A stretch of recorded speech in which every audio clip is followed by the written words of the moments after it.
Welcome to highlights from the 11th round of the CUPRA SimRacing Series from the Hockenheim ring.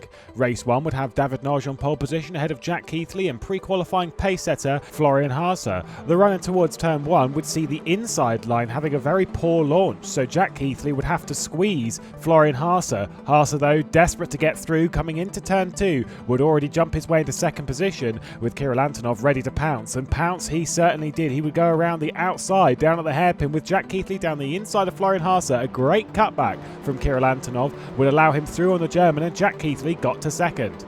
Jack Keithley would be the first driver to fall foul of the track excursions at T1, running wide and giving himself a slowdown penalty, dropping him behind Kirill Antonov and Florian Haase, almost into the clutches of Zoltán Szüty, but it managed to open the door for his teammate Moritz Lerner to get through, and with the momentum around the outside of the hairpin, that is exactly what he did. It didn't last long though. Moritz Lerner would be given a slowdown penalty, and with that he would wait a while to take it. It would drop him right the way to the back of the order. On board with Kirill Antonov, who'd closed down on Dávid Nagy. Unfortunately, it wasn't meant to be. One for him, a slowdown penalty, and his chance to win a race had faded. He would drop down, get passed by Gianmarco Fiducci as well, down to 5th place. Then there was contact between Jack Keithley and Florian Haase, the first of a few contacts into the hairpin. Keithley would gain the position nonetheless, but rejoin a little bit further down the order. On board with Gogo Bowdy, making contact with teammate Zoltán Szüty into the hairpin. It would actually help Szüty get by Kirill Antonov and up to 3rd place. Next lap, Bowdy would overdo the hairpin again, allowing Juan Manuel Gomez through, and then the battle for the podium would heat up into the Sachskurve. Under the inside, Kirill Antonov swooped down past Zoltán Szüty. At the head of the field, though, one man was being dominant more than anyone else. Dávid Nagy takes yet another victory in the CUPRA SimRacing Series.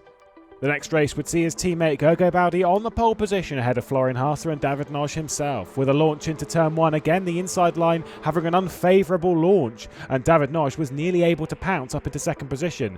Holding firm on the inside though, it would be Florian Haase holding that second position. Tim Yarshall well into the mix as well. There's a little bit of contact there, and that's what threw Dávid Nagy wide. He'd leave it on the inside for the arena section, would hold 3rd place on Gomez. Moritz Lerner would stay in 5th, and Tim Yarshall was the loser in all of that. Gomez, though, wouldn't take him long to fire an attempt on the series leader. He'd get through and up onto the podium position. Tim Yarshall would run wide at turn 1 and pick himself up a track excursion. Dávid Nagy was very quick to fire one back on Gomez and retake that podium spot, maybe opening the door for Moritz Lerner to get through. It wasn't quite now his chance. It took him a lap to do so, and into the hairpin the next lap it was Moritz Lerner who would get through into 4th place following his championship rival. The two of them will be racing hard as Moritz Lerner would defend to the inside. Nagy just overdoes the hairpin though, and it opens the door to potentially Moritz Lerner delaying the crowning of Nagy in the championship.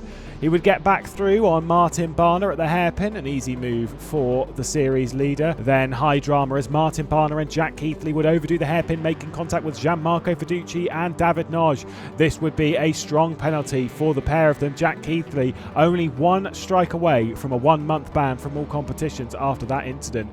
Focusing on a great fight for the lead though, as Gogo Bowdy was desperate to hold on from Florian Haase. Neither driver taking victory in the CUPRA SimRacing Series in 2020. Florian Haase down the inside to a fairly unopposed Gogo Bowdy at the hairpin. An easy move for him.